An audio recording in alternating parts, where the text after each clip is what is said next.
Amen.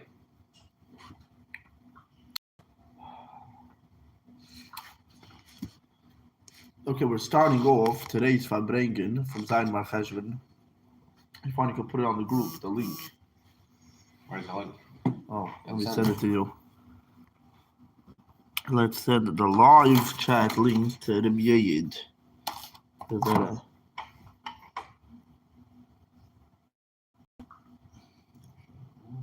I'm just gonna send it on the group myself, and that's it.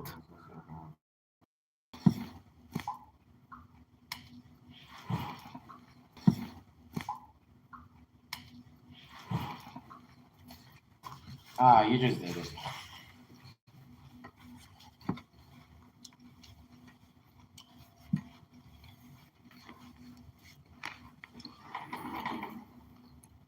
Okay, so several people in the show over here asked me. Yeah, I need an echo. What's Zayin Mar Cheshvan? What do you need to make a Farbrengen for? What happened today? Which Rebbe went out of jail? What happened? Who was born? Oh, nothing happened. Okay. So why are you making a Farbrengen? So we're going to learn some Shulchan Aruch over here. It says like this in Shulchan Aruch. The Alter Rebbe writes Shulchan Aruch Simin Kuf Yud Zayin. Dinei Birkas Hashanim Avei Heisifim. The laws of the Bracha Birkas Hashanim Baruch Aleinu, and there are 5 specifics. The Alter Rebbe says Birkas Hashanim Tzarech Lishol Ba Matar the basic Shalom. The bracha for in the bracha of Parnasa we ask for rain. Because this is Parnasa, rain is Parnasa, so you ask for Parnasa, the bracha of Parnasa, very simple. Now the Alter Rebbe says, when do you start to ask for the rain?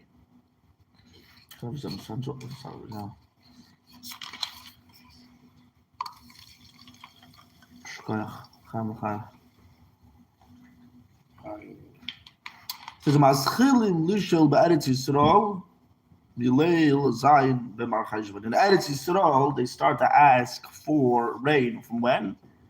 From the 7th day in the month of Mar Cheshvan. Today we start davening for rain, but it's actually from the night, so from last night. Why? The fishy Eretz Hori. First of all, Eretz Yisrael is a land of mountains. But because it's a land that has many mountains, many vineyards and valleys and things, and mountains that need rain. So right after Yom Tov, they need rain. It was Roy to start to ask for rain right away, right from Isru Chag, right from when you're saying you should already from then start to say the same Talumot to the Bracha. Because they need it. A person has an obligation to daven for what he needs. They need it right after Yom Tov, so you should daven for right after Yom Tov. So what's the reason we wait till today? But they pushed off the asking for rain to 15 days after Yom Tov. Why? In order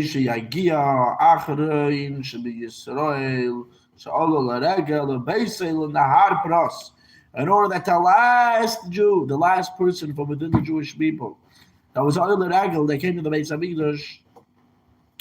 So even the last guy that was there, the last kratzit or whatever it is, he should be able to get home to the furthest point in Eretz Yisrael, in the boundaries of Eretz Yisrael, which is the river of Pras. That is the furthest place away from Yerushalayim. And the rain will not hold him up. If it starts raining, he won't be able to get out. So in order not to make this guy's shirt and pants get wet, so all of those that need rain for their field, the guy needs rain. He needs Parnasa. But he doesn't ask for rain. He doesn't daven for rain. He doesn't ask Hashem for rain. He waits till the last Yid gets home. And then he starts to daven for rain. The Alter Rebbe adds in parentheses, even after the destruction of the Beis Hamikdash, Oh, you miss asfim gam can be called as rivers Yerushalayim. L'regel. K'may she'osim gam hayoyim. V'tichach libadlu takanas chachamim shetikenu ashad b'eretz Yisrael b'zayin b'mar Cheshvan. So after the Churban, maybe okay, but once Beis Hamikdash Hayakayim, or maybe after the Golus right away. Maybe it's different. You should ask for rain right away. Says the Alter Rebbe. It brings us from there on, the beginning of Masechta Tainis, that even after the Churban, Yidden would gather together from all around the Eretz Yisrael and go to Eretz Yisrael, and like the Alter Rebbe writes, that till this very day, it wasn't only then in the times of the Iran or right after the Churban or whatever, even till this very day, you still have Yidden coming around to Eretz Yisrael. They come closer, they come around to the Yerushalayim for Yom Tov. So, therefore, Chachamim weren't mavatal their takana to ask for rain, to wait till Zayin Mar Cheshvan, because you still have Yidden walking around, and you don't want to mess up their way, their way home. Now this is all in Eretz Yisrael. Zogt Alter Rebbe, what's about Chutzlaritz? It's about Bavel. What's about other places in the world that you're not Euler Regel? So then maybe you should ask for rain right away. Says that Alter Rebbe. Uba Bavel, the Kiyetzeba, She'ena, Eretz Horim, Eretz Yisrael. The Ein Tzorich L'Kshom, Miyad Achar HaChag, Matchilim Beleil Samach Achar Tkufas Tishrei. V'yem HaTkufa, V'yem HaShala, Hem Echlal HaSamach. נמצא, לאילם בית יומים בין התקופה לשעילה. שילה התקופה בים עד לפי שעילה בליל ד'. מחיים אלו אין מיינים איסו לאיס לאיס, אלא אפילו נפל התקופה ביום, אז חילום נשל בליל סמך ביום זה. So now he says in Bavel, because it's not at its Harim, and they don't need to rain, so you wait till 60 days after Tukufas Tishrei. It's not Chodesh Tishrei, it's Kufas Tishrei, the period you have, the year is split into 4 or whatever. So after the Kuf of Tishrei finishes, that is the day that you start to, he says the day that you ask is always within the 60 days. And there's around, let's say the Kufas Tishrei and the Shiloh. She says there's a few days difference. If the Tkufa is Sunday, the Yom HaShaila will be Wednesday night. Okay. Now, Alter Rebbe continues. Our minhag is like Bnei Bavel, wait 60 days after the Kufas Tishrei. But there's those that wondered on this opinion that also the Chutz La'aretz do different than Eretz Yisrael, and they disagree with this. Even though they have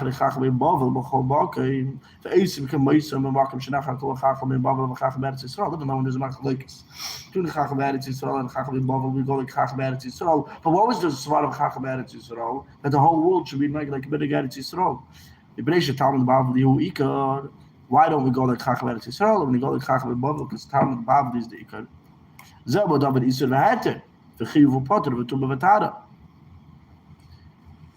that we go like Chachmei Bavel and not like Chachmei Eretz Yisrael, that's in regards to Isser V'Heter, Chiyuv Potter, Tumah V'Tara. So we go like Talmud Yerush Bavli and not like Talmud Yerushalmi. But Ava B'Davar Atoli B'Tzeirach Hashah, the Ein B'Shinoi Lavan Al Divri Teira, Royal Lelach Achar Hashnayim. והמקוימס, והזמן שבבובל שכנס על מים רבים בין צריך לקשור מהצמח לתקופה. אוי הזמן הזה המאוחר בבובל. אבל בארצות אלו שזמן הזה הוא מחצי תשרי ואילך, הדבר ידוע שאם לא ידעו עכשיו מיד אחר הזרע שהוא מסקלקל, שהאיפה והעכבורים יאכלו, כולי. למה לנעשה כבני ארץ ישראל, ששיהיה לי מקשב ומזיין במר חשבן?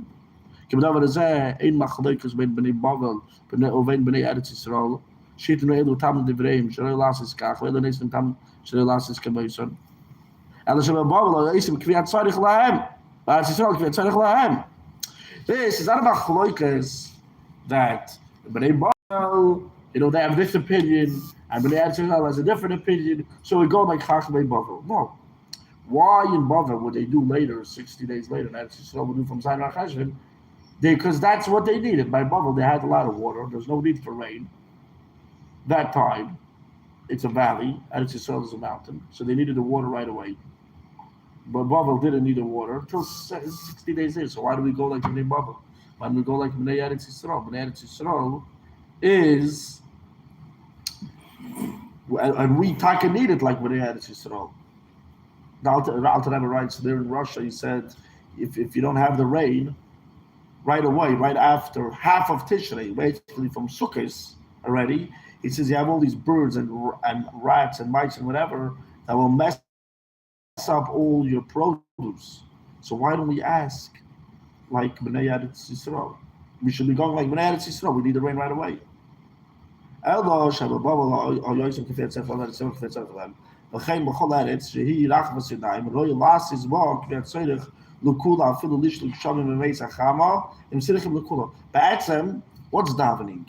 Davening means, bakashas tzorachim, you ask what you need. What do the Bnei Chutz La'aretz need? They need rain right away. And he says any place in the world, you don't go by boundaries. If you're in a place that the winter's the summer, summer's the winter, so here he says, ba'atzem, you should be asking, if you're in a place like Australia, that it's backwards. During the winter it's summer, and during the summer it's winter. So they should ask for rain during when they need rain. When everyone is asking for the saying whatever, the same bracha, and saying, why did I tell this? Say Hashem bracha, better than Hashem bracha, and Bnei Bavel, and yeah. So basically, they should be going according to what they need. So why isn't that the halacha? Who just came? Oh, there's no mountain. Oh, Kalman. This is not Farbrengen. L'chaim. This is not Farbrengen. I was thinking the whole world would be here. The whole world, huh?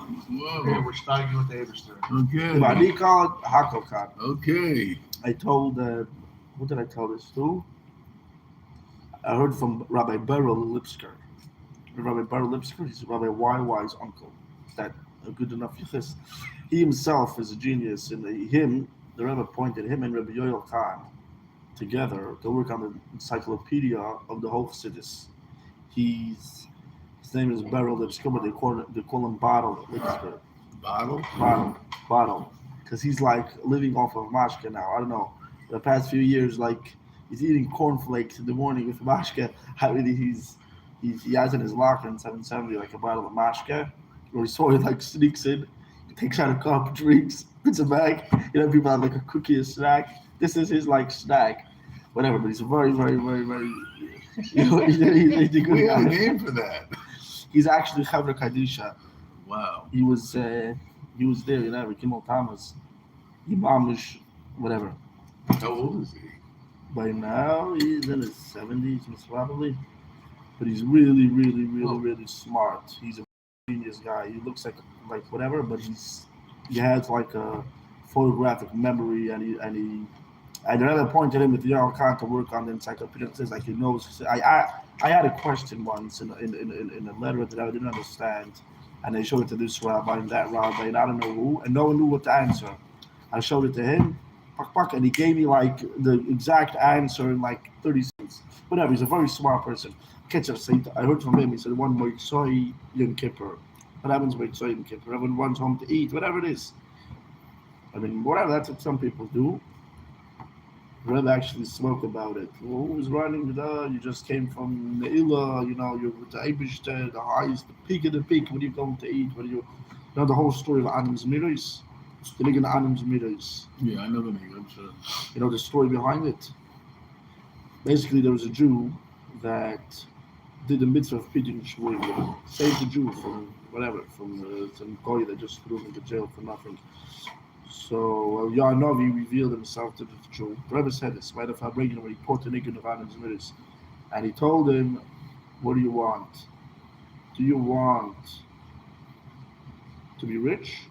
To be rich, or do you want to taste in this world olam haba? What do you rather?" So he said he rather taste oilam haba in this world. To be toyim oilam haba in this world. So he told him the nigga of Anim's Miris.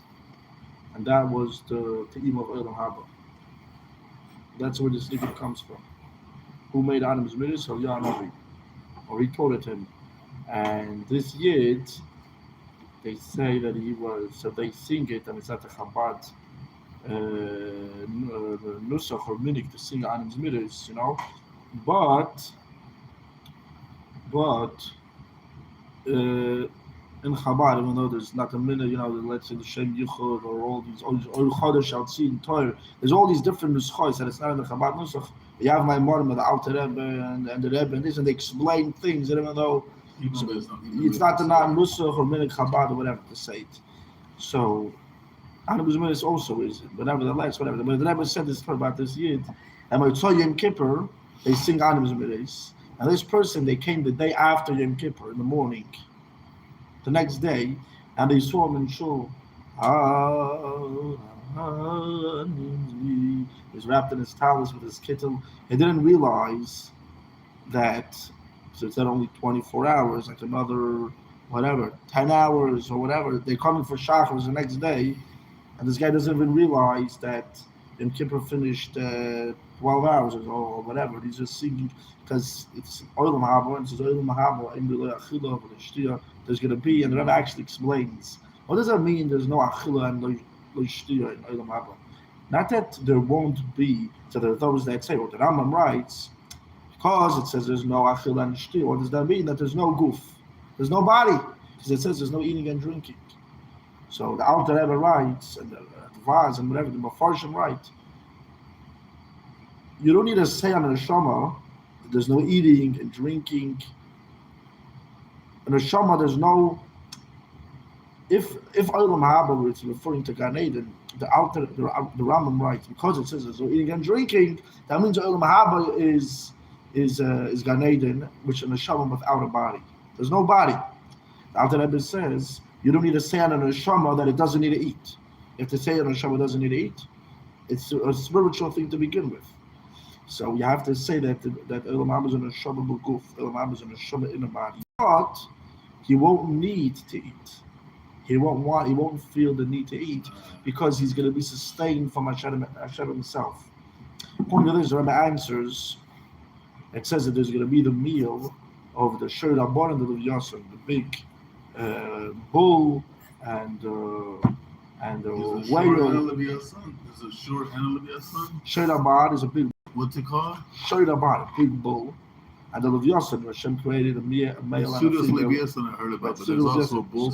Right. Who's going to shech the Shor? Who's going to shech the Shor Rabban? Yeah. Who's going to shech them? What's it called? Shor Hawat? Shor Rabban. Habar? It's a wild. Oh, ox. Beis, Ayin Rish? Beis. Hey, Beis Reish. Shor Rabban. Hey, Beis what? Reish. Habar? One that hangs around in the desert freely. It's a much bigger bull than one. And it says who's going to shech the Shor Rabban. So the Levyasan will slaughter the Shor Rabban. It will shecht the Shor Rabban, and the Levyasan with his horns will rip open the fish. That's what it says. The Shor Rabban, the shore will rip open the shore will rip open the fish. The shore with his horns will rip open the fish, and the fish will shecht. It says it's going to be a knigya for tzaddikim. There's going to be a circus, a show. Everyone's going to watch. The Shor Rabban and the Levyasan are going to fight with each other. And the Shor Rabban is going to rip open the Levyasan. The Levyasan is going to shecht the Shor Rabban. Yeah, that's a good idea, actually. I didn't think about that. They made like pictures. I actually asked AI to make, the Suda. They gave me like a weird picture, like a piece of steak and a big fish. I don't know what, but and the yain HaMeshumar and the wine that was saved from Sheshis made Bereshis. So it's the Levyasan Shor Rabban yain HaMeshumar. So it says that this meal is going to be in Olam Haba.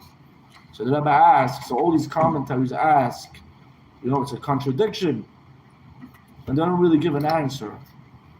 They say that this meal is a spiritual meal. Amen. Because it says, and you say there's going to be a meal.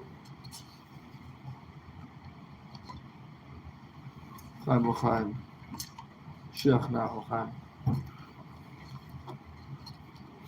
It says it's gonna be a meal, and it says there's no eating and drinking. So how do you put them both together?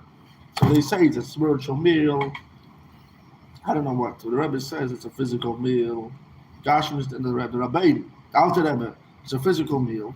And even though it says there's no eating and drinking on the same period, on the same time, it's not two different times. It's at the same time. It's because this that it says there's no eating and drinking doesn't mean that there's no body, it's only a soul. There's no need to eat and drink. People won't be eating and drinking then in order to live or because they're hungry.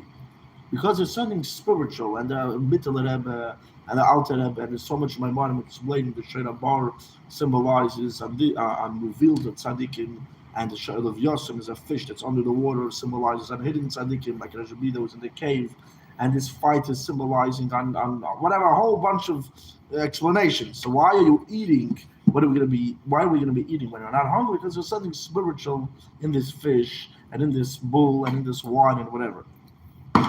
But the point is, Olam Haba, there's no need to eat and drink. So this Yid, that he was only on the level of Olam Haba, when he was singing Anim Zumeri, he didn't feel like he needed to eat and drink. He wasn't hungry, didn't run home to eat. Okay, whatever. So we saw Yom Kippur, the Rebbe Lipsker told me that he was in the small Zal in 770.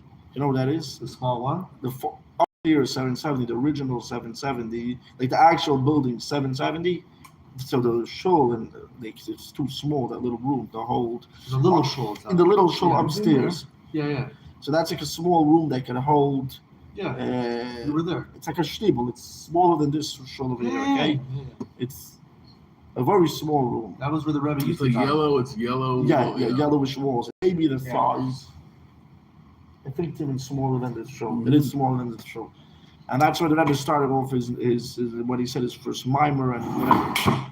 And so he was there in this little room. I saw him keep. Everyone ran away. Everyone went home, and I don't know what. And he's over there, whatever. I don't know. He was got stuck there. I don't know what.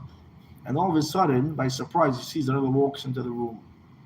The Rebbe walks into the shul with his siddur, and he said the whole shul was a mess. He had like siddurim upside down. I don't know what. And the Rebbe walked up to his place where he said the Maimon Basir Lagani, all the way in the by the whatever. There's like two rooms. He went. The Rebbe sat in my place.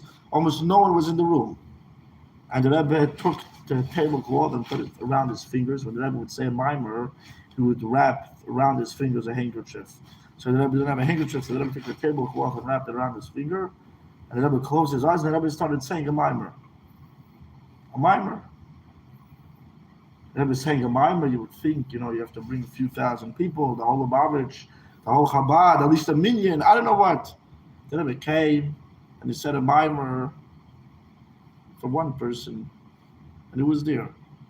And then whatever, once, where was outside and I was here, everyone started pardoning in the room. What year was this? Tavshin Chov Gimel, 1963.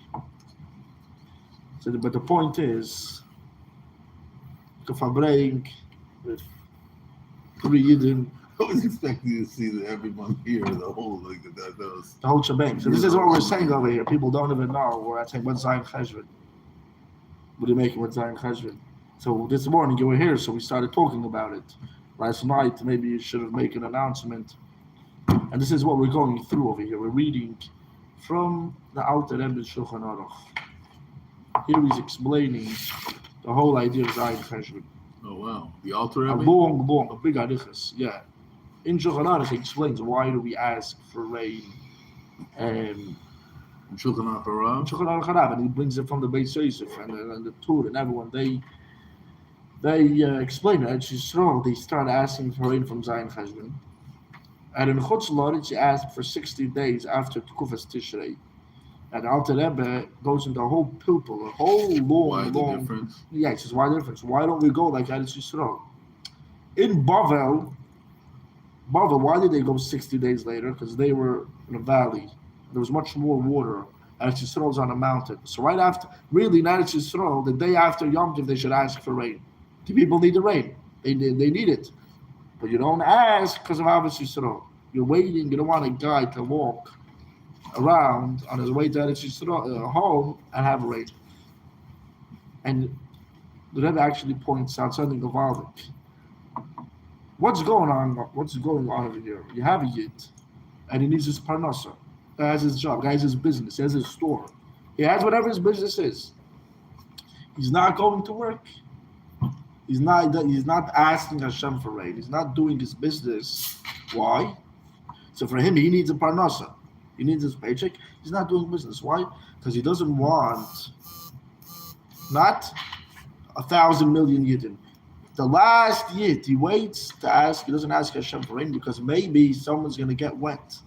His shirt is going to get wet. His pants is going to get wet. I'm not going to do my business on the cheshvan of someone else's shirt or pants or I don't know what getting wet. Which this emphasizes the idea of Avos Yisrael. You need parnasa, and so you should ask for him. You should start asking for rain right away. Your Eretz Yisrael needs it, but he's not asking for rain. And the Rebbe actually gets into a whole pilpul. The Alter Rebbe writes, a person is not allowed to be mitzvah himself. The Rebbe says, whatever, Rebbe, a Yid is not allowed to pay himself. How could a Yid not ask for rain? If he needs the rain, he's paying himself by not asking for the rain and waiting till Zayin Cheshvan. You don't want the other guy. But the Rebbe says this emphasizes how strong we see the idea of Avos Yisrael is. That I don't feel that I'm in pain, even though I don't feel like I'm losing out money, I'm losing out my parnasa, I'm losing out my business, because a Yid is so loves so much another Yid that he feels like he's himself. A Yid is not paying himself. A Yid has to ask Hashem when he needs something. A Yid feels I don't need anything. Why? Because I'm waiting for the last single Yid to get back to his house. That's one inyan in Avos Yisrael and Achdus Yisrael we see emphasizing the whole idea of Zayin Cheshvan. Another thing that Rebbe points out of here is that in Eretz Yisrael, right, so they need rain right away. They need rain right away. And if they need rain right away, so they need it out right away. Why need it? Because they're waiting for the last Yid to go. Now, Bavel, they don't need rain right away. Because it's in a valley, so they could wait up to 60 days after Tkufas Tishrei. So they ask for rain later. And we act like Bnei Bavel. The Alter Rebbe asks, and he gets into a whole arichas, a whole lengthy pilpul. Why do we go like Bnei Bavel? Why did Bavel go 60 days later? So now, rewind a little bit. We go, when there's a machlokes between Talmud and Bavli and Yerushalmi, we go like Bavli. Well, that's an Isser V'het, Tumavatara, Mutar, and Asur, Chayiv Pater, we go like Talmud Bavli. Over here, why do we go like Bnei Bavel? There's nothing to do. It's not a machlokes in on understanding something. It's a machlokes. It's not a machlokes. It's a fact. Your davening is different. It's just exactly. The tziyas is different. You go by what you need. And it still needs the rain right away. So you daven for the rain. The first opportunity. Well, they don't need the rain, so they daven later. So and he says where our lands where we are, Alter Rebbe is writing there in Russia, or whatever. They needed rain right away. This is from the middle of Tishrei. They need rain right away, because it's all. And he says if it's not going to rain, if you're not going to ask for rain right away, he says you have all these birds and mice and rats, and I don't know, they're going to mess up all the produce. So you should daven right away because that's what you need. And he says so too. In any land should go by its timing. If it's a different place that it's backwards, like Australia or something else, so they should daven. Not like because this is what they do in Bavel. Who cares what they do in Bavel? And this is not Bavel. This is somewhere else. So why? So why is that? The halacha should be that we should go like Bnei Eretz Yisrael. We should ask from Zayin Cheshvan for rain. That's the Alter Rebbe's shaila. Especially if you're in a place that's what you need. Mm-hmm. If you're in Chutz La'aretz, but you're in a place that needs rain on the Eretz Yisrael, you should go. Yeah, that's exactly what he says, and he says we're like that. But he says, that's not the minhag. That's not the. He says la'alacha. Ulein halacha lein iskablu svara zu. You don't go like this svara. Shekvar nagu ma'olam b'chol tfutzis Yisrael shebachutz la'aretz leilach achar b'nei Bavel. The meaning is that the whole world goes after b'nei Bavel. That's what was in the Skabel. So the Rebbe asks, what in the world? What's the Alter Rebbe going through? A whole pilpul over here. A whole arichas. I skipped a huge piece just now. Along a whole page over here, okay, in this whole thing, more than a page, explaining why l'cha'oira we should go like Bnei Eretz Yisrael. And then he says, but Lamaisa, that's not halach. What do you have to tell that to me for? That there's such a when the Chachamim were going back and forth, they had such a svara, and then we don't accept this svara at the end of the day. After every possible svara that could have been. So the Rebbe explains this. You said the Rebbe says you're talking about the Alter Rebbe. No, the Rebbe. The Alter Rebbe doesn't explain. He just says the fact. Okay. He says the halacha is it was but why does the Alter Rebbe need to do all of this? So the Rebbe explains, and the Sikha 40 years ago from today, Tavshin Memvov, the Rebbe explains that this also again emphasizes the idea of the unity of Jewish people. Till a few days ago, Chutz La'aretz and Eretz Yisrael are acting the same thing. You don't see a difference between Eretz Yisrael and Chutz La'aretz. Now, my brothers in Eretz Yisrael, we just in touch with him. He said, "We're saying Talamat Livracha." What am I going to say? I didn't have invited it. We're saying Bracha. You seemingly see over here A difference. Not unity. Achdus, not unity, exactly. So there's something questioning the unity. Says the Rebbe, that's why the Alter Rebbe brings this whole huge arichas. And he brings this svara, and he brings this opinion that maybe we should have go like Bnei Eretz Yisrael, and they brought this svara up onto the table. The Maisa, we don't go like this. But why are you even mentioning? In order to emphasize the idea of Achdus, to let you know that, by the way, there is such an opinion, really.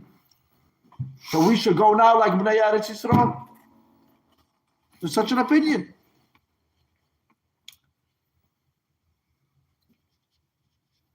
So even though there's a halachic nafkamina also, that if someone makes a mistake now in Chutz La'aretz and he says, saying Talamat Livracha, he doesn't need to go back. He doesn't need to repeat Shemona Esrei and say V'sein Bracha or whatever. Because in Eretz Yisrael, they're not like this. But it's not only that I'm saying, it's much deeper. This is a lesson for us that in essence, really, because there's such an opinion, that means in essence there's no difference. There's no difference between Yidden and the Chutz La'aretz and Eretz Yisrael, and the Yidden, wherever they are in the whole world, are always united, are always one.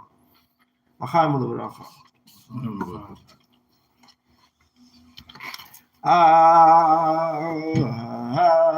Anim zmirais b'shim.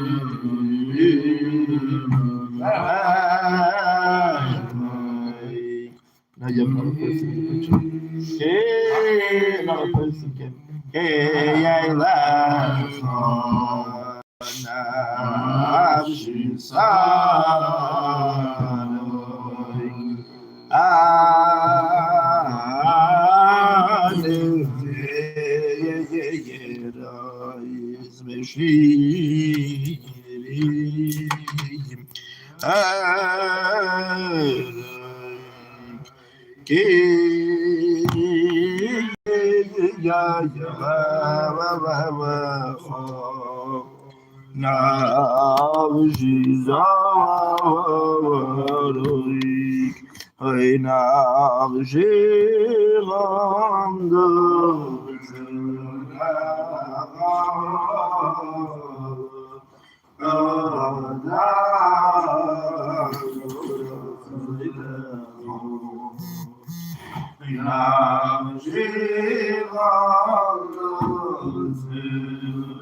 Is this the naked on the own Tadam? Yeah.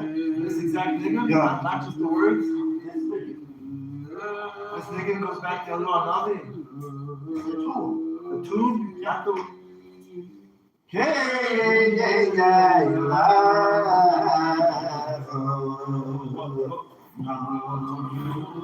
The Beis Shaya was when? it wasn't only the words, it's When did this Beis take place? As far as there was I don't know. times of the Rishonim, the times of the Gemara, the times of the Mishnah, the times of the Beis. I'm not sure. I don't know. I don't think that it's said, but I'm not sure. I could look it up. I think it's later generations. That's what I think.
Rebbe wrote many times regarding Chodesh Cheshvan, Mar Cheshvan, that seemingly people think it's a very empty month.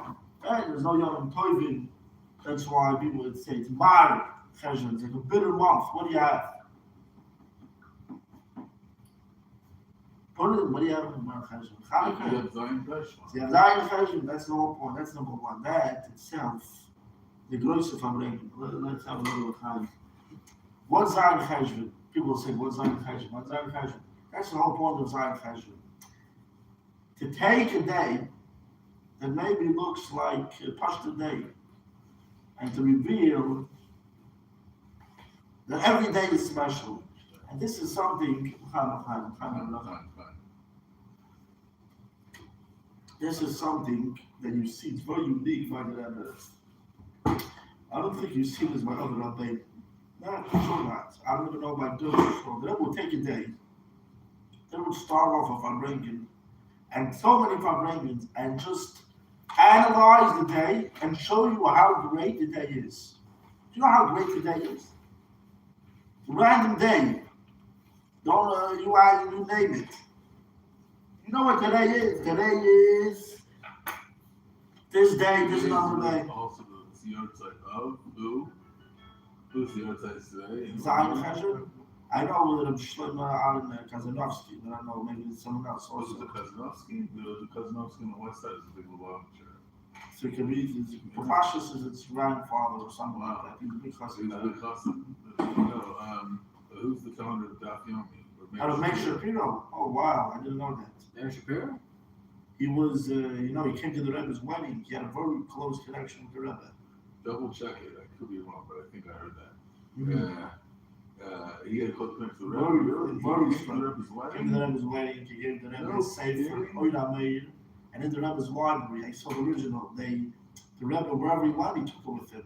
This book he got from him, and he writes to the Rebbe like a whole, Haggadah, how do you call it, inside the sefer, for Lechovoid and this and the day of the wedding. Whatever, he writes a very nice thing, and he spoke to the Rebbe in learning for a very long time. The Rebbe Rayatz told the Rebbe to speak with him and learn when he came to the Rebbe's house. So the Rebbe didn't want to about that. He like And it's last yeah, and when he came to the Rebbe, he spoke to the Rebbe for like a long time. And then the next day he came to the hotel room or whatever it was where the Rebbe was, and he continued speaking to the Rebbe for a very long time. time. In Warsaw, right? Yeah, in Russia. And he told the Rebbe Rayatz, he said, you have no idea what type of son-in-law you got. Like he said, he's a God oil. He's a genius, there's a whole thing, whatever. The Rebbe mentioned something from the Sefer by Farbrengen, Oida Meir, and the Rebbe said, I don't know what does it say, the Sefer Oida Meir. The Rebbe says, don't think, and whatever the Rebbe did it, whatever, the Rebbe was a big honor, huge honor. The Rebbe excused himself. How do I know it says in the Sefer Oida Meir? It happened to be that I got it from the Machamer by my chassan, and I looked into it, and I saw this Indian. And the Rebbe asked a question by the Farbrengen, and the Rebbe mentioned his answer. And the Rebbe said, I happened to see it, like, whatever.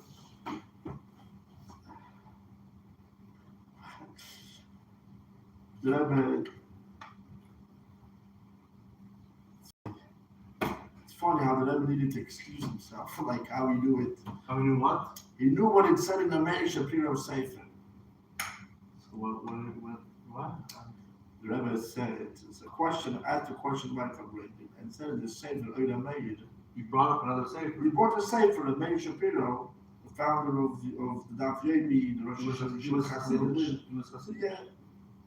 Yeah. So the Rebbe mentioned what he said in the Sefer. You said because he wasn't Lubavitch? No. I'm just saying the Rebbe needed to. The Rebbe knew. The Rav of Karnais from the Heller, the Rebbe needed some random sefer, like a random sefer. And the Rebbe asked, like, can you look at this sefer to his secretary? So he checked in the Rebbe's library. They didn't even have it. It's such a random sefer. A library that now it has like 250,000 svarim, but even then it had a huge amount of svarim. But this random sefer wasn't there. So he asked Rabbi Heller. We might have mentioned him this morning to you. He learned in the Brisk Yeshiva or whatever. So he also had random svarim. So Rabbi Groner asked Rabbi Heller, do you have this sefer or can you get it? So he got it, or either he had it, or he went to some store and bought it, and he gave it. And the Rebbe gave back the sefer to him, like after whatever, 20 minutes, with a paper inside. Paper inside the sefer.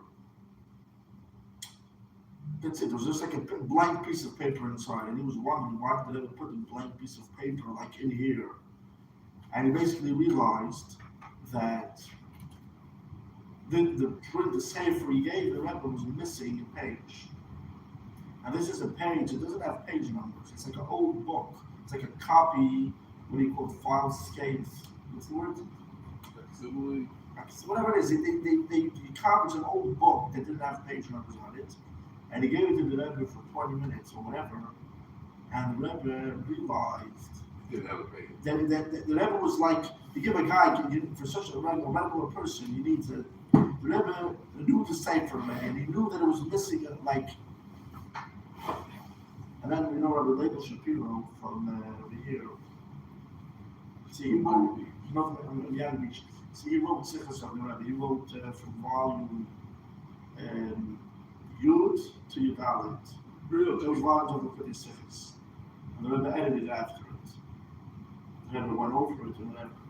So, actually, those volumes, the Rebbe edited the most. When I don't allow this, it could be like a full page of another wrote. He wrote something and I was just like crossed out the whole thing and turned around the page and rewrote the whole thing. Whatever. That doesn't look good for him. Yeah, I know that. You have to be scared when you read these laws. On the one hand, it's very hard to learn. It's mamish, written like these, like you were telling me this week, like a bottle of bear, whatever. It's like it's very, it's like you're not going to learn. I was saying how certain, when you read certain Kedushay Torah from certain great rabbis, the language, it's like reading it and breaking your teeth just to read. So I'm saying from the whole of Kurdish Sikhs, these volumes are the hardest to read. Wow. So so now, and it's very scary, like when he's killing about you, like, is he questioning about Shapiro? He doesn't have he doesn't have to write. It's very, very short, and you need to break your head. It's like you're reading a piece of the Rosh Hashanah. Okay, you need to like think for 10 minutes when you read one paragraph, and like, okay, now I understand what he's saying, because it's like written very short and very deep and very like a whole pimple and like quoting home Shemar Mekadis, and you need to like, and you're not even saying like full, like, and you need to like, to really, and sometimes the Rebbe wrote it. The Rebbe wrote this whole page. The Rebbe talked so much, whatever. From Yud to Yudal and look at the Sikhos? Yeah, that's what was labeled Shapiro, and like I would say more the Rebbe than labeled Shapiro, whatever it is. But he wrote a lot. He wrote, the Rebbe wrote, whatever it is. Say, hey, I saw it being printed. The Rebbe quoted the Rambam, and the Rebbe wrote, look into that vase and Hilchos whatever, and the Rebbe writes like that. He writes, the Rebbe writes like 2 lines from that vase, and the Rebbe writes. Like never writes to him that when you write it up in the Sikha, you should open up that advice to write the exact lashon instead of writing like straight off my memory. I didn't open up the Rambam, I didn't look at that advice, nothing. And it's beautiful word from that advice. I'm just saying, I'm just like quoting that advice off of my memory, and I can't take the responsibility to them to just make sure it's correct. Like look inside the exact lashon, and it's the exact lashon. I'm not saying like this, you see printed. And there's another famous story that the Rebbe, when you go to the oil on his father-in-law, it would be like a stick of office. Like the Rebbe would edit my mom over there. He would take sichos and my mom with the oil, and he would edit it over there in front of the Rebbe Ayaz. Really? Yeah. The whole the Myra Bossa Megani, Was all the Rebbe went to the oil. And the Rebbe went through the whole mimer over there by the Tzir and the Rebbe Ayaz. And with that, through the Rebbe edited it. So I heard from the Rebbe himself. You really told you that? I heard a video of him saying it. So I There was heard him saying a video from Real Khan explaining exactly what all of these excerpts of the scriptures that he wrote on the Farbrengens. He while he was taking it to the Rebbe to give it over.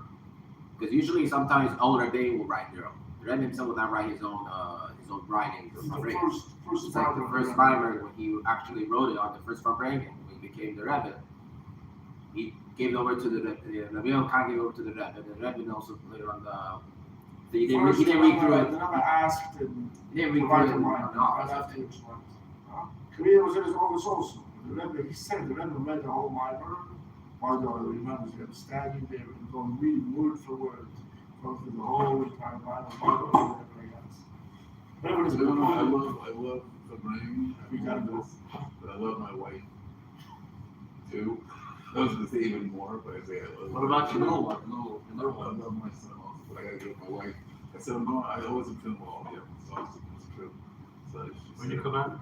I was just in New York. I flew late last night, and I was running around up there. Khan should be easy pregnancy of each child. Amen. My wife, the son, also, and that's what Khan She off now.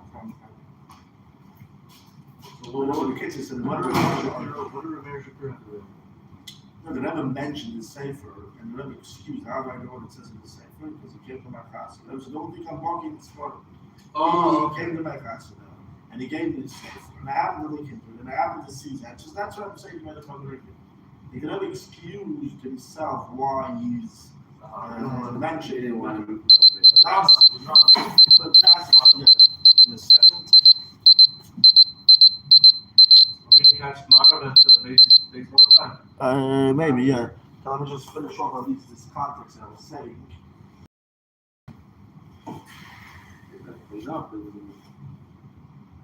Okay, I wanted to say this message over here. One of these versions says like this. Yaakov Shemoni Malachim Aleph, and then this Chofei Kislev. They finished building the Mishkan. The Mishkan was finished when? Chofei Kislev. But they waited till the Shveinishness to make the Chanukas HaMishkan. Now Kislev lost out. Kislev lost out this opportunity that in this month would be the Chanukas HaMishkan. But they only made on the Chodesh Kislev. The Eibishter said, I got to pay back this month of Kislev. So what did the Eibishter do? The Eibishter paid back the month of Kislev with the Chanukas. The Beit HaMikdash do the Cheshvan and the other Chanukas. And the Medrash sends off, go to the month of Mar Cheshvan. The month of Mar Cheshvan, they finished building the first Beis HaMikdash. But they didn't make the Chanukas Beis HaMikdash Harishain till Tishrei. They waited till Tishrei. By Tishrei, they made the Chanukas Beis HaMikdash and went into Yom Kippur and whatever. They waited a whole year. Yeah, from Cheshvan till Tishrei. They waited a whole year. They waited a whole year, almost a whole year. They finished the Cheshvan, maybe they finished the end of Cheshvan, I don't know what. But they didn't do anything in Cheshvan, they waited. Kislev, David, Shvat, all of this, they waited 10 months. And then at the beginning of Tishrei, they were reading the Beis HaMikdash. The Medrash finishes off. Osid, HaKadosh Baruch Hu, the Eibishter in the future is going to pay up this month of Mar Cheshvan. I mean, that's like, when God say Baruch Hashem, The Eibishter said he's going to pay back the month of Mar Cheshvan. The Mishkan was ready on the 25th day of Kislev. Yeah, you can watch the YouTube video. The link on the group. did you just see the Rebbe video that just came out? Wait a second. One thing at a time. No compromise. So it says, yes. No compromise. And the land is well. So it says the Mishkan was ready on the 25th day of the month of Kislev, but the Eibishter didn't make the Chanukas Mishkan. And they pushed it off till Aleph Nisan, Chodesh Nisan, they made the Chanukas Mishkan. So Hashem said, the Chodesh Kislev lost out.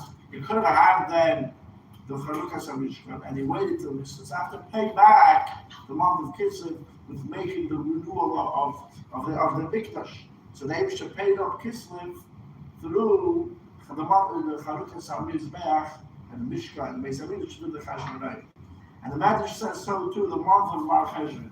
The month of Mar Cheshvan, they finished building the first Beis HaMikdash.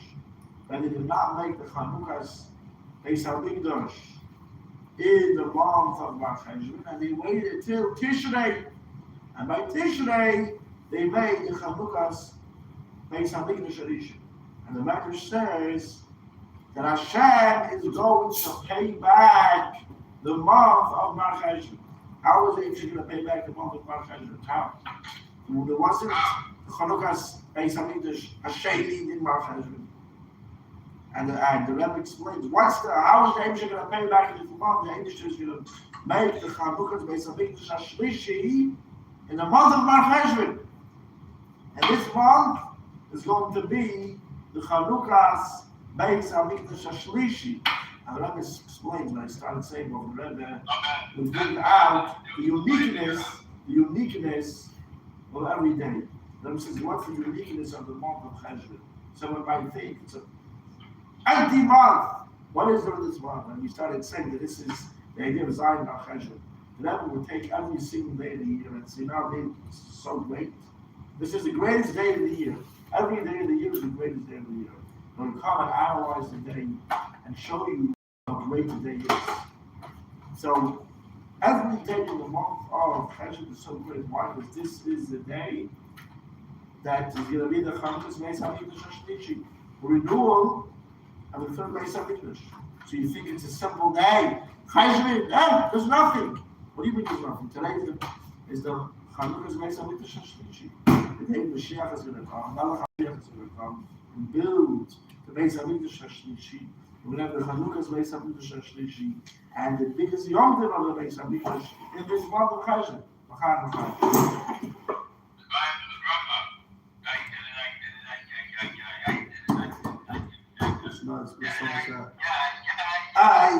Yeah, what song is that? That's how you start.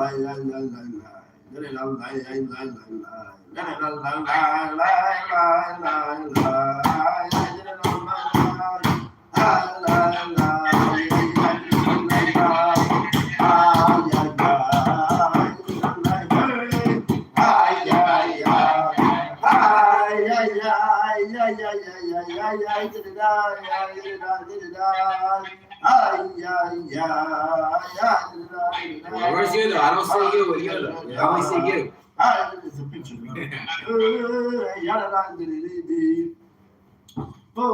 Where's that black and liquid?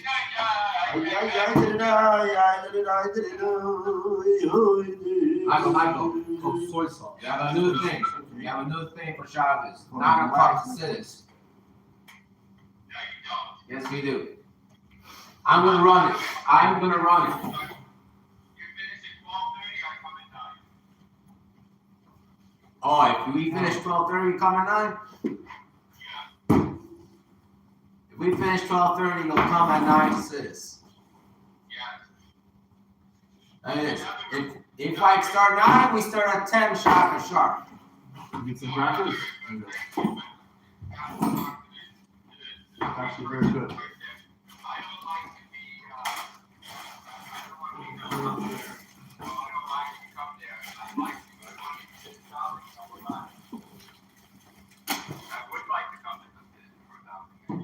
Okay, no more time. Well, I'll start at 10, we'll finish at 11 chakras, and then we'll move on, we'll go on to speech.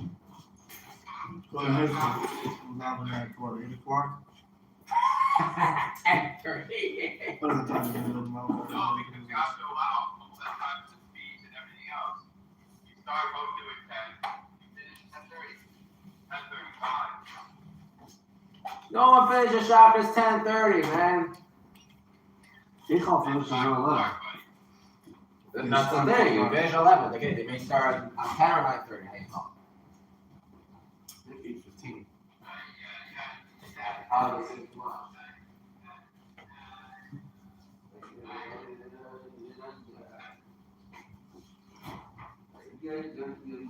on. Have you ever been to the Shiva Shabbos ever?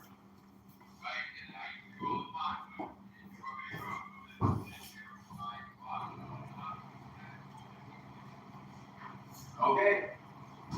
We'll start at 10. I don't know about the 12:50 part. About Monday, they start coming at 11, 12:15.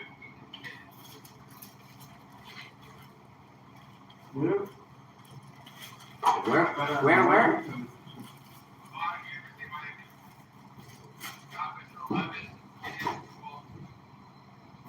Chakras 11 and Kiddush 12.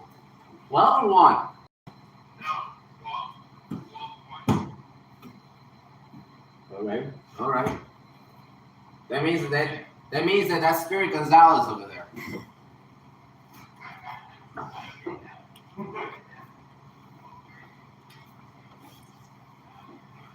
We do piece of tight over there. So So you can do Pierce and Taylor over there? Yeah, really. So you just want to have no case. Oh,